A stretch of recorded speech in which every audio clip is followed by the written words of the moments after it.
Hey, what's up, everyone? It's your boy Sinister bringing you another video. And you know, as 2021 comes to a close, I just want to discuss my favorite games of this year. You know, about to go into 2022, things like that. But anyways, here are some of my favorite games of this year in no particular order.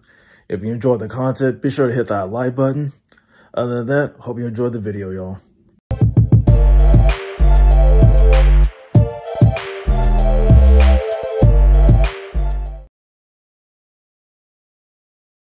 Here we have Kena Bridge of Spirits. I mean, yeah, it's like one of the PlayStation exclusives that came out this year. I mean, I had fun with it, but at the same time, this game gets challenging, especially when you get to the boss fights, because it's almost like Demon Souls-esque, like, you know what I mean? Because there's like certain patterns you got to take them out with. I mean, especially on the hard difficulties, because I mean, they will take your health out in 2 hits. I mean, basically 2 hits, you're done. I mean, you have to be hit them hard. You got to hit them fast because, I mean, they're that tough. But like I said, with some practice and a little bit of strategy, you can take them down in no time. But as far as like the the main game itself, like the way it platforms, it's not so tough. I mean, it's easy to traverse. Trying to get the things that you need. You got those rods that help you out and everything. So which is really cool and all. But I mean, like with the last boss fight with the rock god, oh my goodness. I mean, this is really where Demon Souls will come into play because he is tough. I mean, I'm talking about tough with a T. I mean, because like I said, you have to be fast, and you have to, like I said, plan your moves carefully just in order to take him down. But like I said, it's one of my favorite games of this year. And now we have Psychonauts 2. I mean, I had a chance to play this game on Game Pass, and wow, I'm amazed, like graphically, gameplay wise. I mean, it took the original game like up into a whole nother level with the sequel. I mean, just look at the graphics. I mean, it looks like something that's out of a CGI movie. It's like something that you see in the theater. Like, I mean, it's just amazing. Like, all the characters from the original game come back. Rasputin got all these new powers. I mean, wow, it was just amazing. Just gameplay wise, graphic wise, I can go on and on about this. I mean, yeah, this game was nominated as Game of the Year, but it didn't win. But to me, it's one of my favorite games this year. I mean, I kid you not. I mean, everything from beginning to end on this game is amazing. I mean, I suggest y'all try it out, whatever platform you're playing it on. And here we have Ratchet Clank Rift Apart.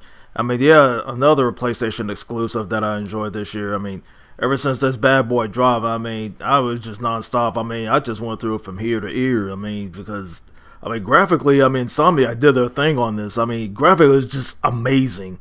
I mean, just the presentation overall. I mean, how silky smooth in performance mode. I mean, even in the cutscenes, but see, like, all the fur on the line, but basically, on Ratchet and Rivet, respectively. I mean, you just see how silky smooth it is up close, especially every time they speak and things like that. I mean, you can tell the effort is right there. I mean, just as far as the gameplay, I mean, the gameplay is just amazing throughout the whole series. Like, anybody who's played the series over the years, the gameplay speaks for itself. But on this one, graphically, I mean, it's so many levels up over those previous ones. I mean, like I said, Insomniac did their thing on here. And next we have Resident Evil Village. I remember downloading this, like, it was like a month after it came out and saw how the reviews had done. I mean, I just had to go try it myself. I mean, yeah, as we're playing Biohazard on all 3 difficulties, and then just I had a chance to play the DLC. But anyways, focus on Village.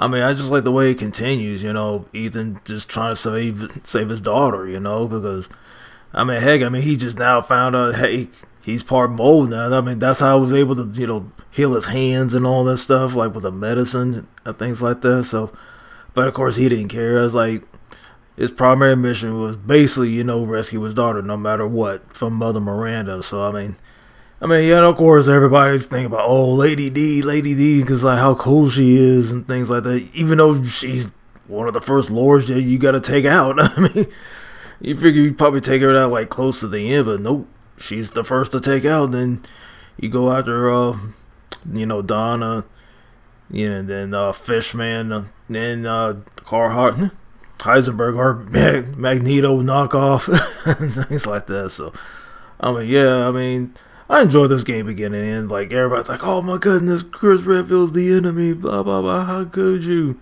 Then until you play later in the game and you probably find out what Chris's intentions are, things like that. So, I'm not going to give it off here, but still, no matter what, I mean, I enjoy the gameplay and stuff like that. After I beat it, got unlimited ammo. I mean, I just went to town, especially with the Wolfsbane. That's just my favorite weapon. I mean, I wreak havoc with that gun. Even the bosses are terrified of me using that thing. Things like that. So, oh yeah. So Resident Evil is definitely one of my favorite games.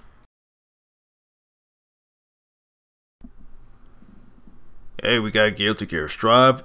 You know, it's one of the favorite fighting game series that came out this year. I mean, I probably like Art System Works, you know, did their thing on it because, I mean, I'm loving the animation and, you know, the gameplay and the fighting mechanics here and there because, I mean, trust, I mean, you got to be fast on your toes. I mean, just, especially against the computer, but things like that. But you get better fun playing against real people, like whether on, you know, couch co-op or online, pick and choose and, you know, how you want to see that. But I mean, yeah, I mean, I was able to play the beta, you know, right before the full game release, you know, back in June. I mean, yeah, I mean, you cannot go wrong on this here. But like I said, So Bad Guy, he's my favorite character on there. You know, I've done some gameplay of him on here, along with a few others like Axel, Chip, Eno, you know, just to name a few, things like that. I mean, I enjoy the Guilty Gear series. It's like, I mean, it's definitely underrated, but it's like, people have definitely got to try this game out, things like that. But for those who are in the fighters, this is definitely should be on your list, you know, things like that. And that is Guilty Gear Strive. This will be intense. I hope you came prepared. Securing Able. The lead's ours. They're taking Baker.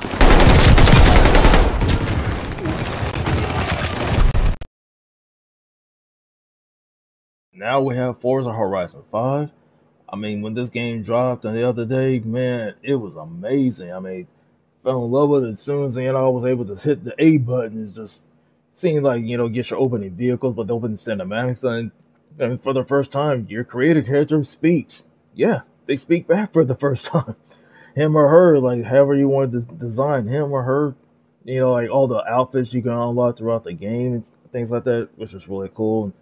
I mean, of course, doing like all the story missions, like with Alejandra, I mean, which is really cool and all. Like, you know, like she's like, I like that, I like her personality, man. She just wanted to be around with, like, especially like going around collecting things for, you know, trying to test out the vehicles that you find along the way, which is really badass, things like that. But well, anywho, I mean, overall, man, they really, you know, stepped this game up big time. I mean, what they did in the Horizon 4.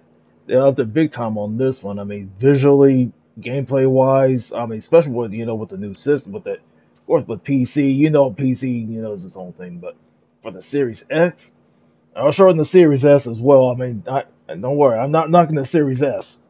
I mean, because graphically on both, I mean, it does its thing. Especially like how detailed, like especially in the environments, the vehicles themselves, even the weather. I mean, just the overall presentation, gameplay, graphics. I mean, it wrote everything into one. I just love the way that Playground Games took their time, did their thing. To me, this game screams Game of the Year, but that's just my opinion. I'm sure everybody else has their own game of opinion, you know, Game of the Year stuff like that, but this is one of them. So anyway, Forza Horizon 5. I mean, yeah, definitely top notch.